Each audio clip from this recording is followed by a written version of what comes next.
I'm Jeff Herbst, Vice President of Business Development for NVIDIA. I'm delighted to be here with Simon Atkinson, who's the founder and CEO of a very interesting company called Mirics. Welcome, Simon. Thanks for spending the time. Good to see you. Tell me a little bit about Mirics. What do you do?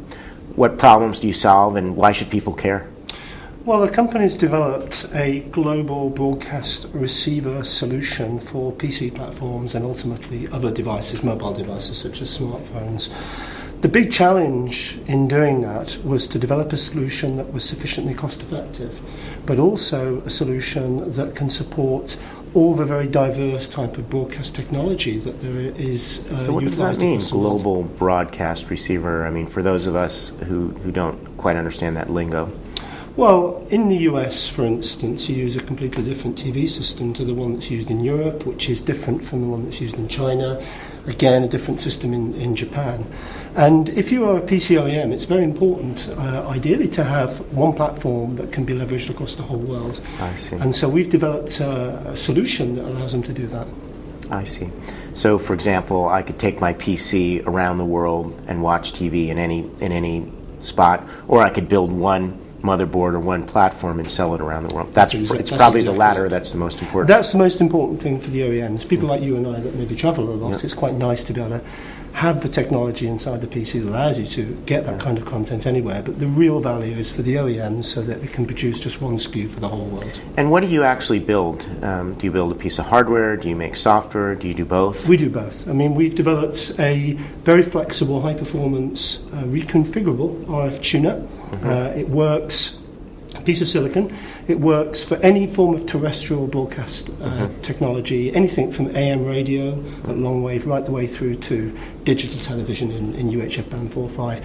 But we've also developed a considerable amount of software that complements the silicon tuner. And it's the combination of the hardware, the silicon hardware, and the software that represents the total solution. So basically, I need an RF chip to grab a signal like an antenna. It's kind of an antenna, right? It's a kind of antenna. Yeah, and then I need some kind of demodulation device to take the data that's come over that antenna and make sense of it. That's right. Is that right? That's exactly. And so you guys make a hardware tuner, basically, or radio, and a software demodulator. Exactly. And this is interesting because I think the first time I met you, probably 3 or 4 years ago, this was all hardware, wasn't it? Yes, I mean, we were still doing we're very interested in working with NVIDIA on a hardware-based solution in those days, where we were supplying the silicon for the tuner.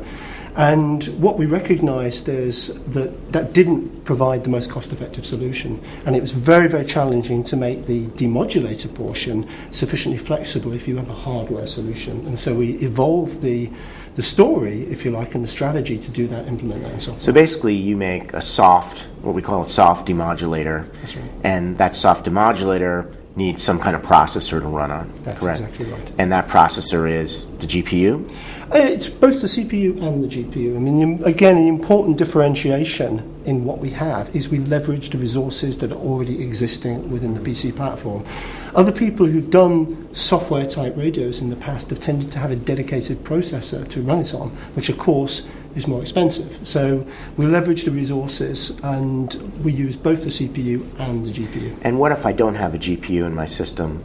And compare that to when I do have a GPU. What are the things that I can do with a GPU that I couldn't do before? And what is the enablement to your business of working with a GPU and CUDA? Yeah. Well, I mean, I think what we're doing with CUDA is quite unusual, because most people think of it purely about graphics processing, but we're actually doing signal processing on the GPU. And the GPU is a very, very good platform for doing certain classes of signal processing tasks.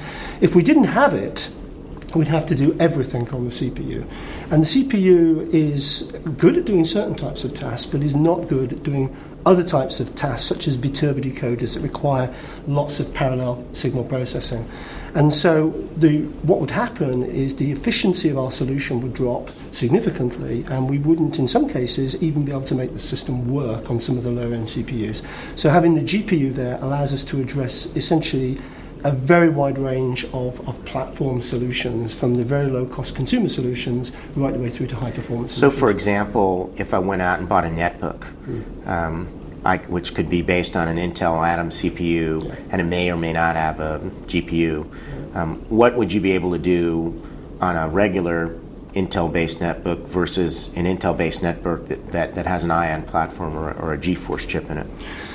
Well, as I say, what we find is with the way we partition the software, we almost halve the processing load requirements of the CPU.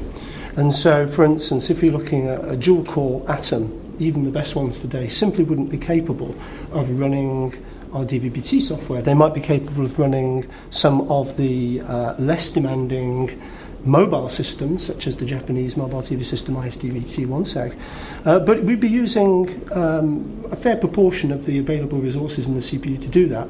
On the other hand, if we have the GPU in there, CUDA-based GPU in there, then the dual-core Atoms would be capable of running the full spectrum of our software, including the most challenging TV systems. So basically, this can enable a business model where you can do a low-cost netbook that's very high performance and that people can use to watch TV all over the world. Exactly. That makes sense. So tell me where you go from here. 3 to 5 years out, how do you envision your company? What type of businesses are you going to be in? What other kinds of signal demodulators are you going to be building? Sure. And will they be based on the GPU? For sure. I mean, we'll be using what are effective resources that exist. The key thing, as I say, is to leverage resources that exist anywhere in the platform. If there's a GPU there, we want to use it because it's a very effective resource. In terms of what we will be doing in 3 to 5 years' time, the initial focus for our business is on the PC platform. We will gain platform diversification, so we will move from PCs into MIDs, Rhodian netbooks, smartphones, and really, philosophically, what we're doing is redefining the functional partitioning line between hardware and software, and we're implementing much more system functionality in software. And that is a philosophical approach to implementing radios. It's no way restricted to broadcast receivers. So really what we've done is we've actually removed, if you like, a whole bunch of radios from a platform. If you wanted FM radio, if you wanted TV, if you wanted digital radio, today, before our solution, you would need separate chips for all that, and we just integrated these into one.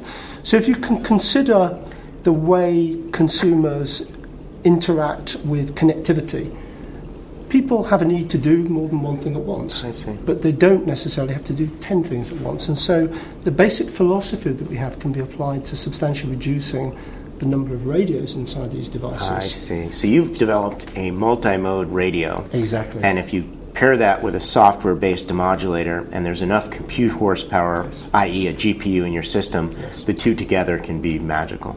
That's exactly right. So I get it. Fantastic. Well, thanks for spending the time. I enjoyed it. Thanks, Jeff.